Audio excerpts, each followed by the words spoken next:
Mga ka-wonder, ngayong gabi, bibisitahin tayo ng isang reyna. Pero hindi raw siya nakaupo sa tasa. Pero kapag daw nakita niyo siya, ika nga, hindi mo naman daw kailangan dibdibin ang problema. Kasi raw, wala naman siyang dibdib. Meet Joyang, the Banana Queen! Ayan mga kawanda, kasama natin si Joyang. Kilala bilang si Banana Queen. Ba't ka naman naging Banana Queen? Nagsimula po yun dun sa mga videos ko po na may hawak po akong banana.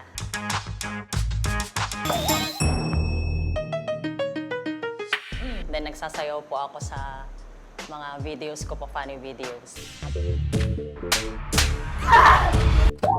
Kasi po yung pong aming kusina po dati ay may mga nakasabit pong banana lagi. Tapos doon po ako laging nagbi-video. Yun po yung parang pinakang background ko po. Anong saging? Saba? Ano po? Lakatan? Lakatan po.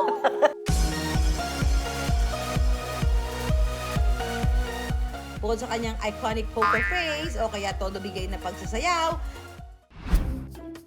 kinagigiliwan daw ng kanyang followers ang kanyang online challenges sa tulad niyang flat-chested na sabi ng ilan mas bagay daw kung mayroong malaking dibdib. Sa kabila ng ika nga hindi madalas pagpili at pagtanggap sa maliit na dibdib para kay Joyang, mayroon pa rin naman daw magandang dulot ang pagiging flat-chested.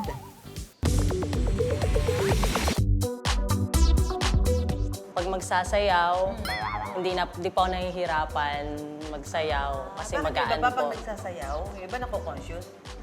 Siguro po nahihirapan po pag malaki po ang ano. Oo, kasi parang di ba yung iba nako-conscious kasi tumatalon.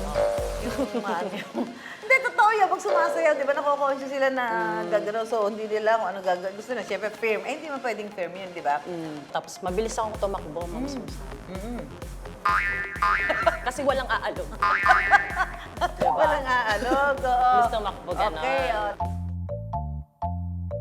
Sa tingin mo ba, yung mga babae na walang dibdib, ganyan, dapat ba ma-insecure?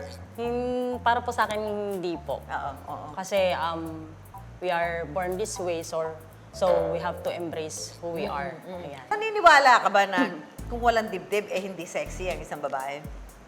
Para po sa akin, lahat po ay sexy tayo. You have to embrace yourself. Kasi naniniwala po ako na you will build confidence. At pag na-build mo yung confidence na yan, magiging beautiful ka sa paningin ng iba. Hindi rin daw naging hadlang ang pagiging flat-chested para magawa niya ang kanyang passion. At lingid sa karamihan, maging ang kanyang first job noon bilang isang chef matapos makagraduate sa kursong Hotel and Restaurant Management. Speaking of the meat, I wonder, kailan at paano nga ba nagkaroon ng konsepto ng pantakip dibdib sa bayan ni Juan? Sa kasaysayan, sinasabing kamison at panuelo ang sinusuot ng mga kababaihan noong panahon ng mga Espanyol. Samantala, ang mga Amerikano naman ang nagdala sa Pilipinas ng konsepto ng materialismo at konsumerismo tulad sa pagmanufacture ng bra, brassiere o full-form bra, at iba pang undergarments. Ang mga panakip dibdib na ito isinusuot para sa proteksyon at vanity of vanidismo.